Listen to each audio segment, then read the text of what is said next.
Welcome to another episode of Dad Up, everyone. Thank you guys very much for joining me. I'm excited to have my good friend Luis Montoya on the show today. He's got a great story, and he's a phenomenal person, and he's done a lot to really not only help men but help dads specifically. So it's a pleasure to have him on. He and I have connected for how long? We've been connected a couple months now, and just a really genuine dude. So thank you very much, Luis, for being on, brother. I appreciate it. Hey, Brian, thank you so much. I appreciate you having me on. Yeah, absolutely. For my guests, listeners who may not know who you are, let's talk a little bit about your back history, kind of how you grew up and how you got into the things you're doing, and then obviously we're going to get into the story of what had happened with you. Yeah, absolutely. So first off, I am a celebrity fitness trainer. I'm an entrepreneur in the fitness space. I help trainers scale their business to six figures or more. I also help entrepreneurs that are high performance entrepreneurs that maybe might be struggling a little bit with their health and fitness. Specifically dads. I just help them become the best version of themselves. But yeah, so I did go through a big weight loss transformation myself. That's how I got in the fitness space. I ended up losing 100 pounds in 1 year. So that was a big life Wow. changing experience for myself. Yeah. Um, And yeah, I mean, so how did you grow up? Tell me about that story. absolutely. So I come from a immigrant family. My background were Spanish Mexicans. We got here to the U.S. when I was 2 years old. I was practically raised in San Diego. I grew up in Carlsbad back in the day. I would say like the late '80s, the '90s. It was pretty rough. It's not what it is now. Like now you go to Carlsbad and it's kind of like a tourist area. It's really clean and nice. It's a nice place. Growing up, it wasn't like that. There was a lot of gangs, a lot of violence, and drugs, everything. So we settled there, and all I knew was that lifestyle, man. Kind of started hanging out with the wrong people, wrong crowd. I thought to myself as I was growing up, I was probably just going to end up in a gang or dead. Just to kind of give you a little bit more clarity of what that looked like. I remember, if I can think back, I remember smoking weed when I was 8 years old. I had my first beer around that same time. Got my first tattoo when I think I was 9. I was 9. So the lifestyle it was there, man. It was crazy. I remember there was a lot of drug dealers in my area. There was people that would be smoking crack with their inside the garage, in like little sections, and their garage kind of cracked open. Like they really didn't care. There would be a lot of prostitutes going around. It's funny because I was telling this story not too long ago, but when I was a kid, I remember coming home from school, and I would always see a van parked on the side. It would always be moving, but I didn't get what was going on. Then I would see this lady come out and a couple Yeah, guys, and right. now that I think back, I'm like, oh, that's what was going on. Yeah. But yeah, I ended up I thought I wanted to be in a gang. So I started hanging out with all my friends. All my friends were gang members. I ended up getting my first tattoo, like I said. I never really joined the gang, but I was around the lifestyle. I was practically a part of them. Did a lot of stuff. Got into a lot of trouble. Fast forwarding a little bit. Remember, there's a lot of drive-bys, man, around that time. It was something that was it was the normal, like for me at that time. Mhm. I still remember roughly, I was in middle school.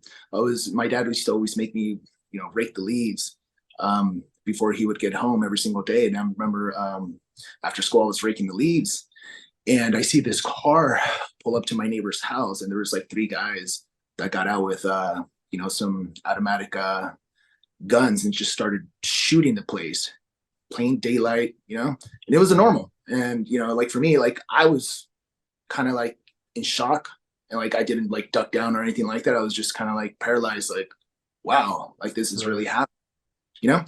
But yeah, you know, kind of just started hanging out with the wrong crowd. Fast forwarding to like high school, I had this mentor who kind of saw something in me. This time I ended up, I literally got kicked out of all the schools that were nearby. So nobody wanted to take me. So my last straw was Oceanside, and I ended up getting kicked out of there. I went to a continuation school, and that was the best thing that ever happened to me because I met this mentor who changed my life drastically. He started kind of digging into my mindset. I remember he pulled me aside. I started taking music. I was always passionate about music, and I used to write like songs, music, lyrics, and things like that, and even poetry. I love. I was really passionate about writing, but I never shared that with anybody. So I ended up taking this music course, and he used to teach it, but he pulled me aside one day, and I remember he was like, "Luis, I don't get it. Like, I don't understand like why you hang out with these guys. Like, you're not like them." And I was like, I remember getting defensive, and I was like, "What do you mean?" Like my ego got kind of hurt. Like, what do you mean? Mm. Like, I thought he maybe thought like like I'm not worthy of it or tough enough or whatever. But he was like, "Nah, man. Like, you're better than them." He's like, "I see some drive inside of you. The way you talk, the way you move. You're a leader. Like, you're not like these guys." You know. And I remember going home and kind of thought about it, and slowly started kind of shifting something inside of me to think that maybe I was meant for more than just what I was living, right? Because I come from a family that was it's very hardworking. All we know is just work hard, provide, and Mhm. repeat. You know, um, so like nobody in my family, I love my family and they're great people, but we never had that one leader who kind of just set the bar for everybody. But I knew Right. that happened to me, at that early stage. Um, kind of fast forwarding a little bit after that, I slowly started kind of getting out of that lifestyle. Got into cars, building hot rods and things like that, racing and all that. Ended up getting into a relationship around this time, high school sweetheart. Um, and she ended up getting pregnant. She got pregnant.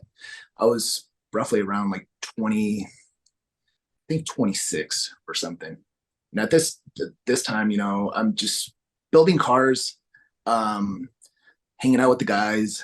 I had a super sport Camaro. It was like a 700 horsepower car. It was really, really nice car, man. It's a drag race. It was a really famous car, as a matter of fact. Got a lot of publications. But I used to spend all my money and dump all my money into the car. I never really had my priorities. I was living at her mom's. I just wasn't the man that I wanted to be, man. I just didn't have my priorities straight. So when she told me that she was pregnant, it was the game changing moment in my life that kind of made me kind of reevaluate everything. Mm. I remember that same day she I went to work and I was just like I didn't know how to react to it. Um, Unfortunately, like my dad never really gave me the talk, like Right. like, hey, you gotta be a man, you gotta take responsibility, make sure you're, protecting yourself and all that good stuff. My dad was always just busy working, so never really had a masculine figure to kind of guide me as a mentor through life. So I didn't know what to do, man. I was shocked. But I do remember going to work and I was thinking about it. When I came home, at this point, I kind of let myself go. I always grew up as an athlete. So I was always kind of like, in shape. But being in that comfortable relationship, working long hours, just kind of let yourself go. I see this in a lot of guys, once they get the girl, they kind of get comfortable. They stop doing the stuff that they normally do. They stop, going to the gym, taking care Mhm. of themselves. You get comfortable, because you no longer have to impress someone. So I remember I shot up from, I think it was like 160 at that time to 240 pounds, 50% body fat. And I was just sluggish. I was obese at that point. Um, I remember coming home and it was that weekend was going to be my birthday. So she decided to throw me a birthday surprise party that same day. Came home and I remember she had everybody from my high school, like kind of like a little high school reunion, show up. So all my friends were there. I get home, she's like, "Hey, we're at the pool. I want you to join us. I got a little surprise for you." I get there. and everybody's like, surprise. And I was like, holy shit, what's going on? Right. French. And you know, everybody was like, dude, come inside the pool, come inside the pool. And I was just like terrified to even take my shirt off or be seen without a shirt. So I was like, because I was really, really big, man. I had stretch marks, you know, man boobs, you know, everything, you name it, I had it. And I remember I was like, nah, you know, I think I'm good. I remember coming up with this excuse and telling one of the guys, I was like, you know what, I don't have any trunks, so I think I'm good. And some other guy comes in the back and he's like, I've got some extra ones here. And I was like, oh, kind of put me on the spot. And at that moment, man, I remember looking around and everybody was in shape. Everybody was top, like they looked like athletes. You know, they kept up with their fitness and health, except for me. And all the girls were all great looking girls and everything, except for me. So I remember turning it down, and I sat in a bench watching everybody have fun in my birthday, you know, surprise party.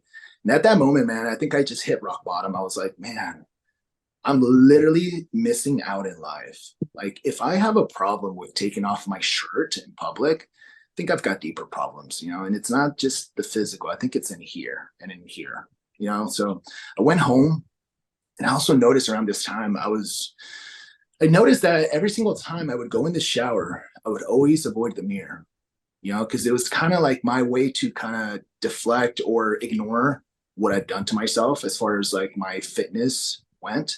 But that one day I remember just staring at the mirror and I looked at myself and I had that conversation with my health, with myself. And I was like, man, like what have I done? Like I failed myself, you know, like Mm. it's time for a change.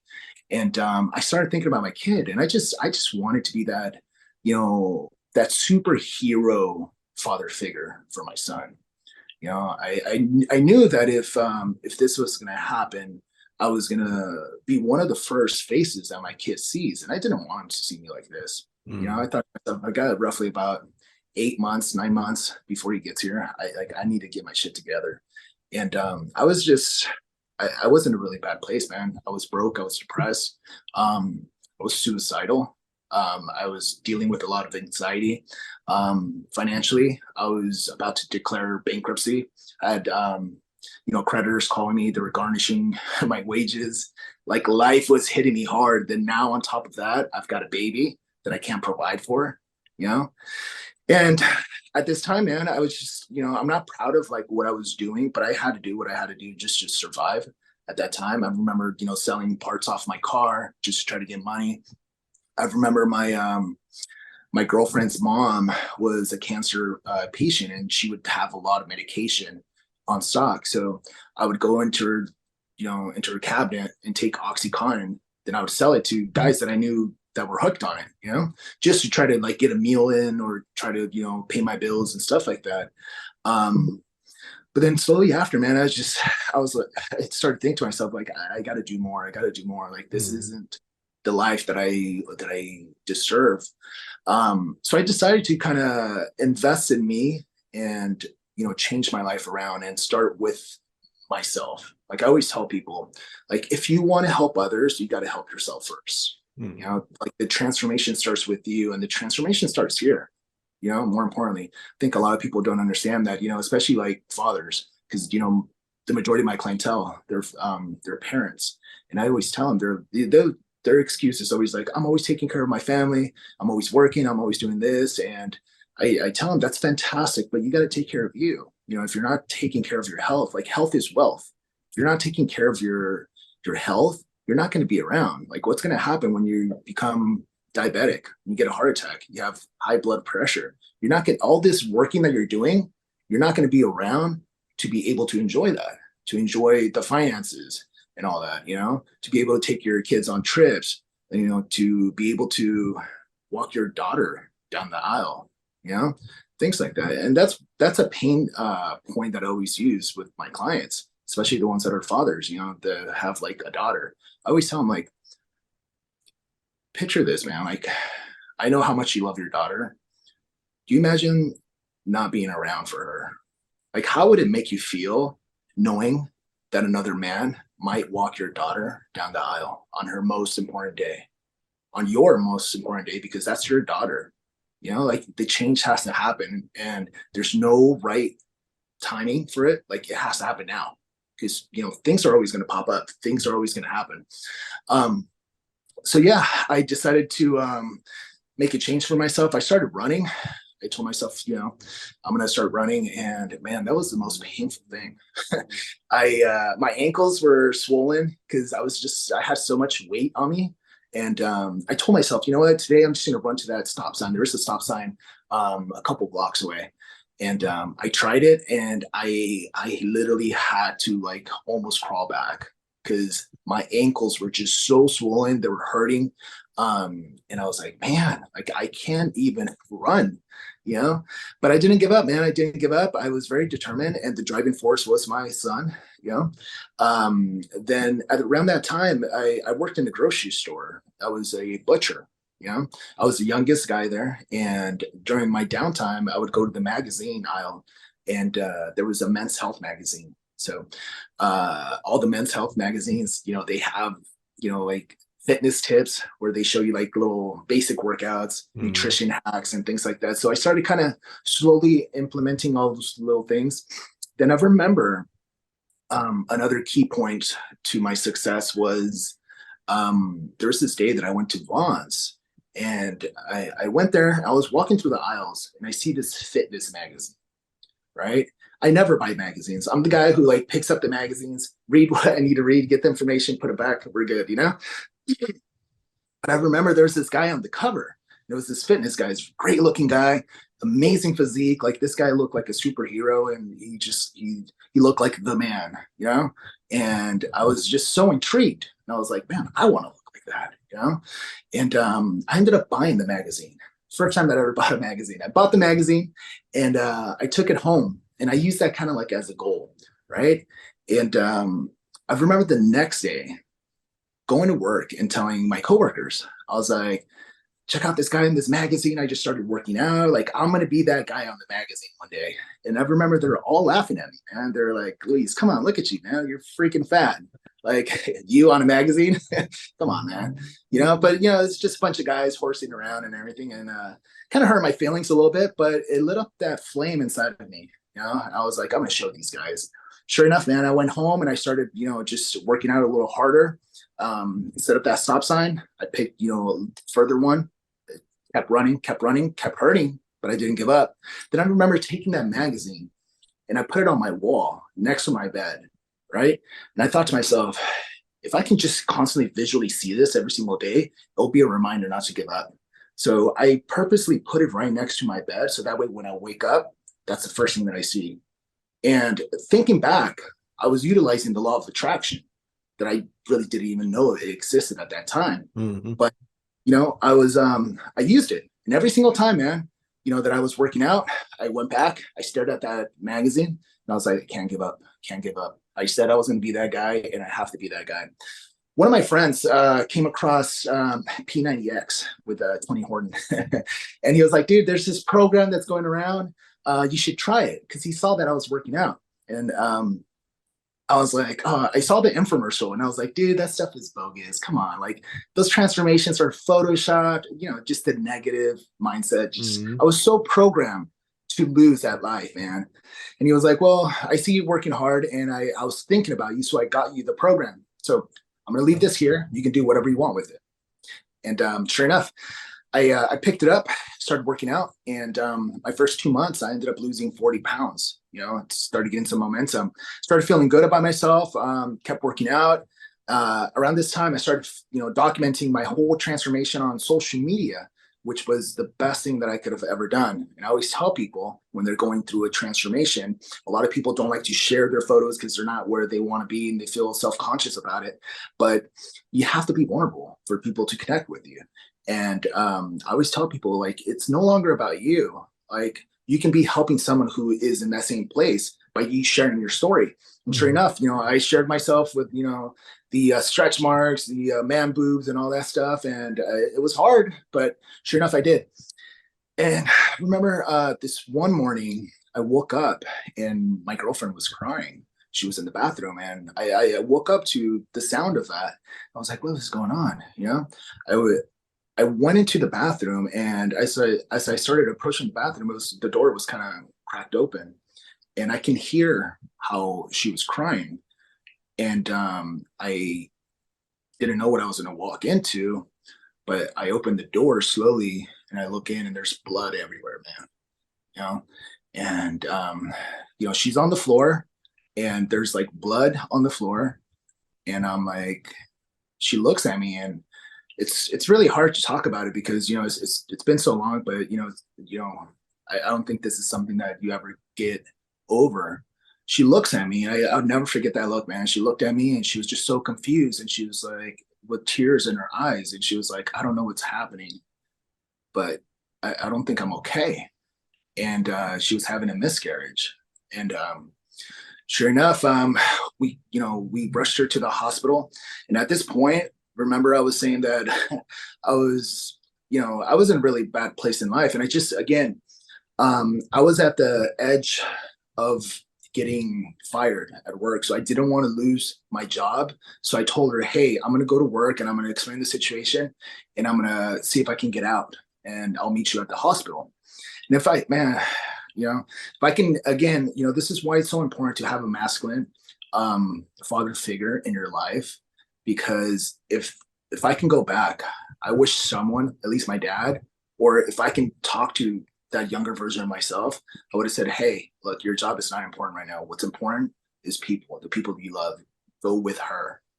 Screw your job. You can find another job. You have to be there emotionally for her and physically. But again, I went to work. By the time I got back, she went through surgery. She ended up losing the child, and she was about like 4.5 months in.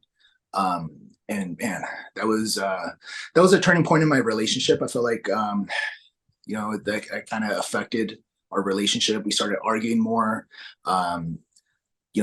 We avoided the topic, and I thought to myself, again, I thought to myself, if I just don't talk about it, then I don't have the reminder of what happened, right? But now that I've gone through healing, I'm more mature. I understand that, talking about it is a form of release. It's a form of healing, and this is the only way people get through it, by talking about it.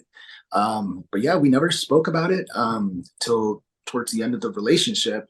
But that relationship just started getting toxic. It started, just going downhill. And sure enough, I had to end it, because we got into a really bad place. And I wish, I always say it starts with the man and ends with the man, in the sense of leadership. I think a man should be a leader, a provider, a protector, a rock, never be moved, but know exactly what to do in any type of situation. So I do blame that failure of that relationship on myself, because I just wasn't the man that I should have been for her. And she couldn't be. And a lot of looking back, I think she kind of went into her masculine because I wasn't being masculine. I couldn't have that, beautiful, feminine, nurturing girl that she was, because I just wasn't showing up as a man. But yeah, I ended up, I kept going with the journey. I thought to myself, like, I don't have that driving force anymore. The child, what am I going to do? But I knew I had to make a change, for myself, because I just wasn't the man that I wanted to be. And I had this image of like who I wanted to be. And, the successful, good looking, fit guy. And I started, kind of just working out a little bit more. So I went through that breakup, and then I got to the point where like just, man, those creditors were just really, really, pounding down my door. So I ended up declaring bankruptcy. I ended up losing it all, man. I had to sell my car.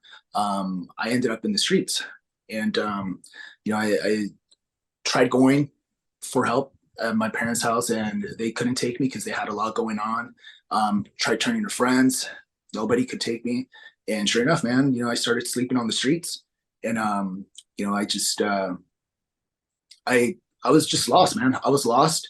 Finally, after some time of like me just being homeless, my parents ended up taking me in, and just so I can kind of get back on my feet. Then just life was hitting me hard, man. I remember one day I was just I was thinking to myself, like, I don't want to live. Like, I'm just tired of this, man.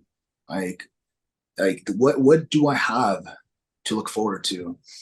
Then I remember driving to work and I just started crying every single day, man. It was always like I would cry for no reason, you know? And I was just depressed. The anxiety started, just thoughts of like everything happening, just started kind of pounding me down. Then I got to a really dark place where I started kind of researching how to commit suicide. Like what is the easiest, less painful way to commit suicide? Because I didn't want to hurt anymore. And I remember going home one day and I would have like little flash forwards of like, okay, if I'm driving this car right now, I can just wreck it against another car. I can wreck it against the divider, and maybe that will do it. Or I can hang myself. You know.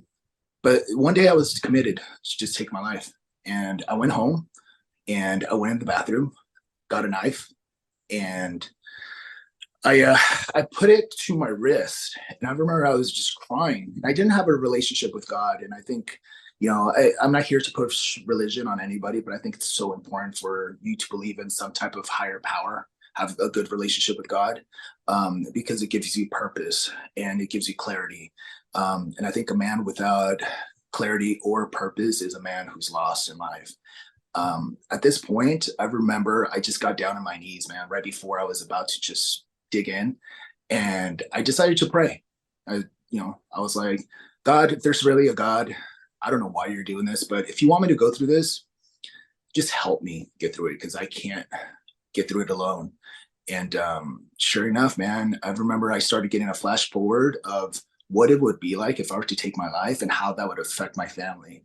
Like I got a flash forward, my mom walking in to me being dead, then my sisters and my dad. My dad wasn't doing too well, health wise, and I was like, I can't do that to them. Sure enough, man, I think God finally, I think I got to a point where I finally surrendered myself to God, and that was the best thing that I can ever do, because I felt like that's when He was like, okay, my child, let me give you some clarity. Let me fix the mess that you created. And sure enough, soon enough, I started, I would walk to the gym, kept working out, started getting better. Then I decided I wanted to do a competition. This is when men's physique was fairly new, for the bodybuilding world. And I remember I researched online. I found the guy on the cover. I found him on Facebook. I asked him if he did any coaching or anything like that. And he was like, dude, I do coaching, but right now I can't take you because I'm traveling a lot and I just don't have the time to be able to give you the best service. But there's a guy down in San Diego who's really good. He's a good friend of mine. And sure enough, I ended up contacting him. And he was a hardcore bodybuilder here in San Diego, and he called me and he was like, hey, he called me at work. He was like, hey, Luis, I got your message. How serious are you about competing? And I was like, brother, I lost 100 pounds. Like, I want to get up on that stage. I am determined. Like, it's not even a question, And he was like, okay, cool. I can't coach you, but let me refer you to my coach and maybe you guys can talk. Sure enough, did my first competition, got in amazing shape. Sure enough, again, I documented everything on social media. Did a second competition, and I started building some traction. My following started going up on social media. People were like really intrigued of what I was doing. Got in Beachbody, became one of the top coaches in Beachbody. And at this time, I was started to kind of coach people, not like through nutrition, just through motivation through that community. And I think I was up to my third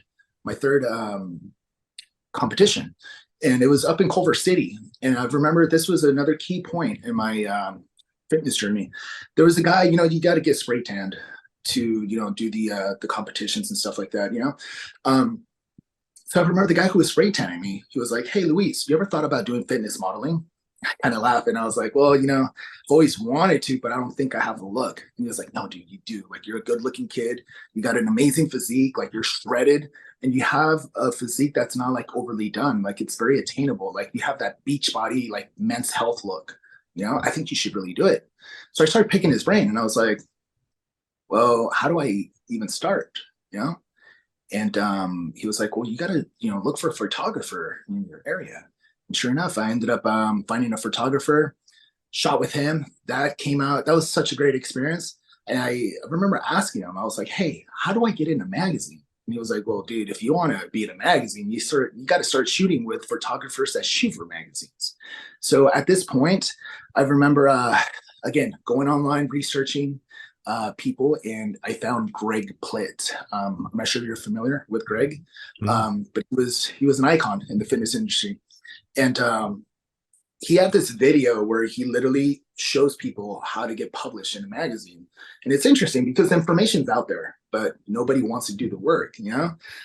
So for me, I started researching, and he was like, you go to Barnes and Noble, you pick up the magazines that you want to be in, look at the editorial area, figure out, they're going to list the photographers, the editors, and things like that, email them.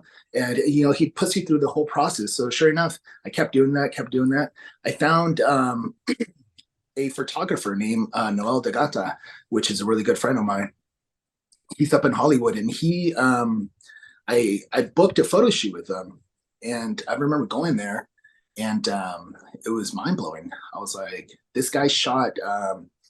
He photographed Phil Heath, Kobe Bryant, Michael Jordan, best of the best. And sure enough, he actually shot the magazine cover that I had in my house. That started everything for me. So it's crazy. Like, I'm not sure if you're picking up what I'm saying here. The law of attraction, Right. You think about it, you speak about it, put it out to the universe. The universe, for me, it's God. God aligns you with everything. Yeah. So I don't know if that was a coincidence. I would like to think that was God, working his magic to try to align me with the right people. Of course. Sure enough, I did that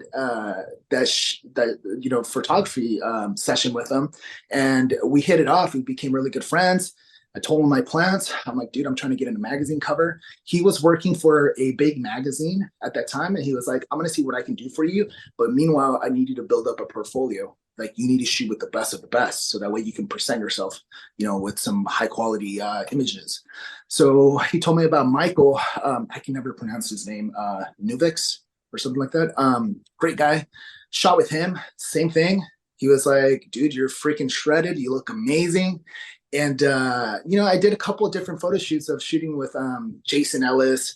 And after shooting with like the top 4 photographers in the world, I was like, it's going to happen. I'm definitely gonna, get my magazine cover. Then, again, the finances, I got to the point where like, I was literally, the finances, the creditors and everything, I started seeing lawyers about declaring bankruptcy, because I was like, this might be my only way out. And after I got my first images from Noel, I remember seeing the images. I went back to work, and I showed all my coworkers, and I was like, hey guys, check out these images. And they were like, dude, you look like those dudes on the magazines, like, and it's funny how that works. They're like, look freaking amazing, like, holy crap, like, that's you.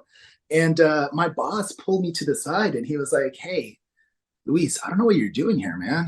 And I was like, what do you mean? He's like, look at you, man, you're a butcher, and you're in top shape.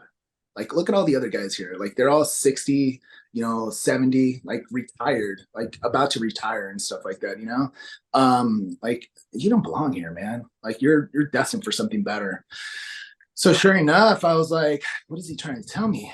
I went home, and I prayed about it.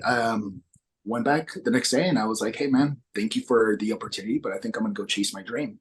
And sure enough, he was like, good man. I shook his hand, and he was like, if you ever need anything, you always have a job here, man. Go do your thing. And I remember taking those images, and I didn't know much about coaching, but I knew online coaching was something that was starting to be big in the fitness industry. So I just put out a challenge, and I was like, hey, I'm doing a challenge. It's a 30-day challenge. It's $100 buy-in. If any, spots are limited, put out the ad, and it was just organic reach. And I remember that same night, I woke up to $2,000 in my bank account overnight, and I was like, holy crap, like, I've got something going here, And yeah, man, that was kind of like the beginning of like my coaching. People started asking me like, hey, Luis, like, do you train people? And I'm like, well, I'm not certified. And they're like, I don't care, like, I know what you're doing, like, help me look like you. And I was like, okay, well, I don't even know how much to charge. And they're like, well, most, one of my clients, again, I was always lucky enough to be around like entrepreneurs. And I think it was just my energy that was kind of attracting these people because I wanted to be them. And sure enough, it came up through, friends of friends and connections and things like that. But they saw what I was doing. And one of the trainers, one of the entrepreneurs, my first clients was like, well, I think they charge like about $50 a session. So how about I give you 55? And I was like, done. I wasn't certified or anything like that. Decided to get certified and started training people. I got to the point that I became so successful in my area that I had to, like, I was working from 4 o'clock in the morning till 9 p.m. with like no breaks. Like I was training like 13, 14 people a day. Then I was just working myself to the grave, man. I made my first six figures, and I made my first six figures in about 7 months. And that was just life changing for me. But I realized that I was overworking myself. I started kind of getting anxiety, panic attacks, and everything because I just wasn't sleeping. I wasn't recovering, and I started hiring, more trainers. Um, Came across Andy Frizilla's first podcast that he had, and he laid out the blueprint on how to become successful. Again, the information is out there, but nobody wants to do the work. And there was this episode that he did with Randall from LiftFit, and they were talking about how he built his training business, how he created a community. I took all those little pieces and I applied it to my life. And sure enough, I built a community. Then I started hiring other trainers to be able to train all the clientele that I couldn't take. Then I was able to take vacations. I got to the point where I was just so damn successful. But this is right before COVID, and they shut down the gyms. So right before they shut down the gyms, I was lucky enough to find my first fitness mentor who changed my life forever. This is Brandon Carter, and I got to give him a shout out because he's been like an angel, heaven sent for me. He was like, "Hey, Luis, look, listen, I'm not trying to sell you something, but here's the thing: the gyms are going to close. I already got word. I don't know how he got word, but he was like, I got word that they're going to start closing the gyms within a week." From someone like high up. So I know you're working at a gym and all your income comes from that gym. What are you going to do when they close it down? And I was like, shit, like, I don't know. He was like, look, let me show you a pathway to freedom. Let me help you convert all your clients into online clients and be able to help more people. Now, when they close the gyms, he gave me the blueprint. He's like, look, they're going to close the gyms. We're going to take all your clients online, and all the other people that don't have gyms, we're going to bring them in to your community. And I was like, okay, cool. How much is this going to cost? And I'm not going to say how much it was, man, but it was a lot of money, a lot of money that I invested in that. And I remember I took practically all my savings, and I was like, I'm going to put all my eggs in this basket because I trust that this is it. Mm-hmm. Sure. Man, skyrocket. I'd like 10x my business. I remember I made, I think it was my first 4 days, I made $10,000. My first month, I made 40,000. Then it just, without even knowing anything about like how to run a business online or anything like that. And it just kept getting better and better. But yeah, I got to the point where like now I've coached like some of the top fitness entrepreneurs in the space. I've been, lucky enough to be in 4 international fitness magazine covers. I'm still, building a pack of leaders and, specifically men, fathers.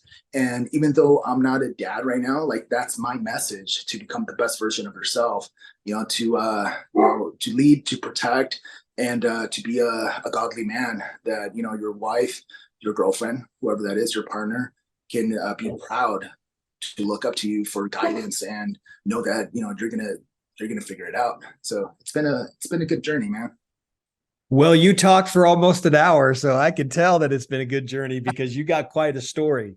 I mean, amazing transformation, not only in your life, but in the lives of others. And it's interesting how when you're sharing that story, especially when you feel like it was this message from God that kind of led you at first you were going down a dark path, but kind of led you into these other dynamics in your life that really catapulted you to where you are today. Isn't it amazing how God works behind the scenes? I mean, there are so many things within your story before you even mentioned your believing in God or having that relationship with God. Before you even got to that point, there were so many things before there that you talked about that I went, that's why that happened. That's why that happened. That's why that happened, because he was working behind the scenes. So I'm really, proud of how you've changed the trajectory of your life and your future family life. So that's awesome. That's really awesome. Where are you now as far as your coaching journey? I mean, how's that looking with the dads that you coach and stuff? What's the next step for you? Yeah, yeah. Right now, I'm just looking to make the biggest impact that I can. Transitioning over to life coaching. So it's still fitness, but I've got different programs. First starts with fitness, and there's a cover model program that I have, and the top tier model, the top tier program is it's life coaching. It's an overall transformation. It's fitness, health, wealth, mindset, faith, just an overall transformation. And I've been lucky enough to help a lot of people, thousands of people, and I just want to keep on impacting people, man. I also coach other coaches on how to do this, but my mission in life is to help others. I do believe that God put me in this planet to do that, and also to share his word with my platform. Oh, good. That's awesome. I think it's important for dads to, specifically dads, but for dads to hear what your journey is, and also where, where it was and where it's come to, and also talking to them and helping them along the way. And not only, like you said early on in what you were talking about, we can't take care of our families if our health is not in order, if we're not taking care of ourselves. So, and that's so true. And I think that for dads that are out there listening to this, you want to reach out to Luis, if you want to reach out to Luis, and you want, maybe some guidance, maybe some help, maybe some encouragement, maybe you just want a few tips. He's really big on social media, and I'm going to let him, plug where he's at, but he will respond to you and help you out. So, that's how great this guy is. So Luis, for my listeners, viewers out there that maybe want to ask you some questions, maybe are stuck somewhere as far as their own health, what's the best place for them to do that? Yeah, I would say Instagram. You can find me at Luis Montoya Fit. My Facebook is the same thing. All my handles are the same. Website, it's all Luis Montoya Fit. But I'm very active on Instagram. I always tell people, if you have questions, you just want to talk, go ahead and message me. I'm a regular guy. I've been through it. Whatever you're going through, I can guarantee that I've been through it as well. And I'm here to help you. So don't be shy. Doesn't matter what you're going through, whether it's life advice, fitness advice, reach out. I'm here to help. Cool. Well, I'll make sure that my team puts all that, those tags in the show notes, so that way people can reach out to you. But he's right. He is very active on Instagram. So if you have questions, send him a DM, and I know that he will respond to you. As long as it's not a weird DM, then he'll definitely respond to you. So, Luis, it's been great. I appreciate our friendship. I appreciate getting to know you, and I'm looking forward to continuing this friendship. Thank you for being on, my friend. Thank you, my brother. I appreciate you having me on. Yeah, absolutely. Listen, guys, this has been another awesome episode of Dad Up. If you want to reach out to Luis, like I said, please make sure you go to his Instagram, send him a DM. Maybe you have a question. And you know what? If you have a question for me, you can always reach out to me on DM, and I don't respond to weird DMs either. So if you have a question about something, or you're stuck somewhere with your parenting, reach out to me. But listen, I have guests like this on every single week, and the purpose of having them on is not for me, it's for you. These people that I have on each and every week are to help you. So I appreciate you continuing to support the show. And if you haven't subscribed yet, please make sure you do that so you don't miss any of the awesome guests that I have on each and every week.